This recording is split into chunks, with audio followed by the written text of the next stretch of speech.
కామన్గా ఈ మధ్య డయాబెటీస్ రివర్సల్ అని వింటున్నాము. డయాబెటీస్ రివర్సల్ అంటే ఏంటంటే almost sugars నార్మల్కి at least 3 to 6 months వరకు వస్తే దాన్ని డయాబెటీస్ రివర్సల్ అంటాము. యూజువల్గా టైప్ 1 డయాబెటీస్, టైప్ 2 డయాబెటీస్లు ఉంటాయి. టైప్ 1 డయాబెటీస్ అనేది ఇస్ రివర్సిబుల్ అనేది అబ్జల్యూట్లీ నాట్ పాసిబుల్ అనమాట. ఎందుకంటే దాంట్లో అబ్జల్యూట్ ఇన్సులిన్ డెఫిషియన్సీస్ ఉంటుంది. మనం బయట నుంచి కంపల్సరీ అనేది ఇన్సులిన్ అనేది తీసుకోవాల్సి ఉంటుంది మన బాడీ మెటబాలిజంకి సంబంధించినంత వరకు.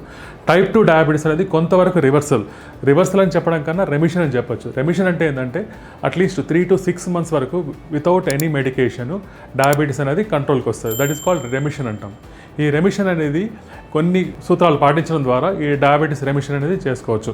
ఫస్ట్ ఏంటంటే ఈ కొన్ని కండిషన్లో డయాబెటీస్ రివర్సల్ అనేది చాలా కష్టంగా ఉంటుంది. లైక్ డయాబెటీస్ అనేది చాలా long standing diabetes like 10 years కానీ 20 years ఉన్నప్పుడు అప్పుడు రివర్సల్ అనేది కొంచెం అరుదుగా జరుగుతుంది.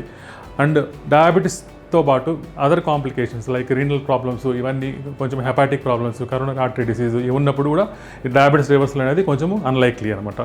ఈ డయాబెటీస్ రివర్సల్కి కొన్ని సూత్రాలు పాటించడం ద్వారా మనము డయాబెటీస్ని కంట్రోల్ చేసుకోవచ్చు, అదే రివర్సల్గా చేసుకోవచ్చు అనమాట. ఫర్ ఎగ్జాంపుల్ లైక్ వెయిట్ని కంట్రోల్ చేయడం ద్వారా లైక్ ఇప్పుడు ఒబెసిటీ పేషెంట్ ఉన్నారు, వాళ్ళకి 5 to 10% ఆఫ్ ద వెయిట్ తగ్గడం వల్ల కూడా డయాబెటీస్ అనేది కంట్రోల్కి వస్తుంది. అంటే మేబీ డయాబెటీస్ రెమిషన్లోకి వస్తుంది. ఇంకొకటి regular diet, physical activity like daily 15 to 20 minutes per day కానీ or 150 minutes in a week అట్లా రెగ్యులర్గా చేయడం వల్ల ఈ రెమిషన్కి తెప్పించుకోవచ్చు. ఇంకొకటి వెయిట్ తగ్గడం. వెయిట్ ఆల్రెడీ మెన్షన్ చేశాను, వెయిట్ లాస్ అనేది చాలా important. 5 to 10% of the weight loss అనేది ఉండాలి. తర్వాత first eat proteins and carbohydrates last. వీలైనంత వరకు ప్రోటీన్స్ అనేది ఎక్కువ శాతం తీసుకోవడం వల్ల కూడా ఈ డయాబెటీస్ అనేది అదుపులో ఉంచుకోవచ్చు అనమాట. If you found this video useful, like, comment and subscribe for more health updates.